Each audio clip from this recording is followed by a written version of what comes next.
একটা বিন্দুতে তিনটা আলাদা আলাদা অক্ষ, এক্স্যাক্টলি এরকম টাইপের। দেখো আমি যদি তোমাকে অনেক দিক দিয়ে দেখানোর ট্রাই করি, তাহলে তুমি দেখবা যে এইটা এর উপর লম্ব, এইটা আবার এর উপরে লম্ব, অর্থাৎ এরা মিউচুয়ালি পারপেন্ডিকুলার, মানে একজন আরেকজনের উপরে লম্ব হবে। এই যে একজন আরেকজনের উপরে লম্ব হবে, এদেরকে আমরা বলতেছি হচ্ছে মিউচুয়ালি পারপেন্ডিকুলার। মনে আছে আমরা এই দিক বরাবর কি প্রকাশ করছিলাম? I hat. এই দিক বরাবর প্রকাশ করছিলাম জে হ্যাট। এই দিক বরাবর প্রকাশ করছিলাম কে হ্যাট। হল ভোল্টেজ কথাটার মানে কি?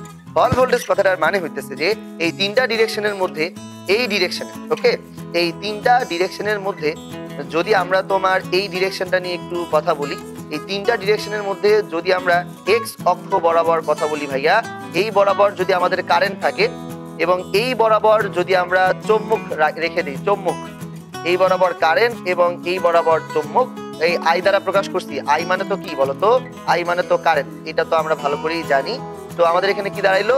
আমরা যদি ওয়াই বরাবর চৌম্বক আর এক্স বরাবর কারেন্ট বলি, তাহলে এই যে দেখো এটার সাথে জেড, জেড মানে এটার সাথে কিন্তু লম্ব বরাবর, তাই না?